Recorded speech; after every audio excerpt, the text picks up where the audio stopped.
Music by DJ Gudduraj. आप सुन रहे हैं जिद्दी सोनू बंटू की प्रस्तुति माँ गायत्री रिकॉर्डिंग स्टूडियो।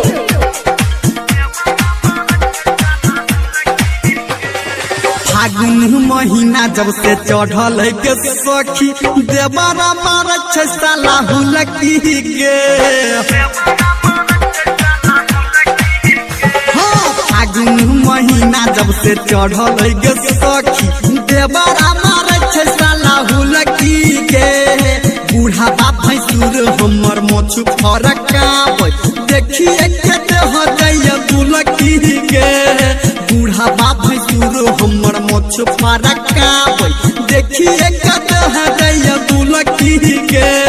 फागुन महीना जब से चढ़ल के सखी देवरा मार साला हुलकी गे। फागुन महीना जब से चढ़ल के सखी देवरा मार साला हुलकी गे। होलिया में हमरा संगे कर मन मानी, होलिया में हमरा संगे कर मन मानी टूट गेले नाक के बुलकी गे। डीजे गुड्डू मधुबनी, डीजे गुड्डू मधुबनी,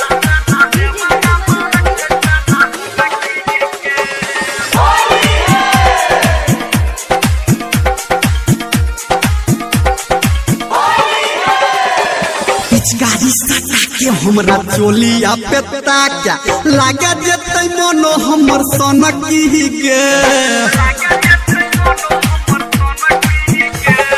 पिचकारी सटा के हमरा चोलिया पे ताका लागे जेतै मनो हमर सनकी गे। भौजी भौजी कह के हमरा पकड़ कमरिया लफुआ दे बड़ मारा कोनखी गे। भौजी भौजी कह के हमर पकड़ कमरिया लफुआ दे बड़ मारा कोनखी गे। सैया भर देसी गेले छोड़ के गे हमारा ससुरा में सखी राख बनकी गे। फागुन महीना जब से चढ़ल गे सखी, फागुन महीना जब से चढ़ल गे सखी देवरा मार साला हुलकी गे। डीजे गुड्डू मधुबनी, डीजे गुड्डू मधुबनी,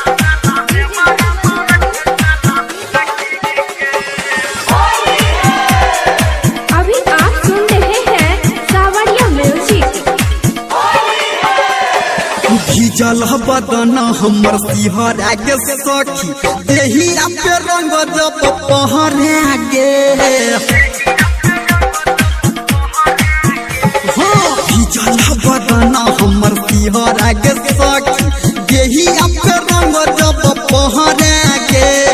चढ़ल जवानी सखी बिना भतारा के फगुआ में देखो ही न जहरा गे। चढ़ल जवानी सखी बिना भतारा के फगुआ में देखो ही न जहरा गे। लहंगा से टप टप गिरे छै कलर फूल जोबन हमर दुनू लहरा गे। फागुन महीना जब से चढ़ल गे सखी देवरा मार साला हुलकी गे। फागुन महीना जब से चढ़ल गे सखी देवरा मार साला हुलकी गे। फागुन महीना जब से चढ़ल गे सखी।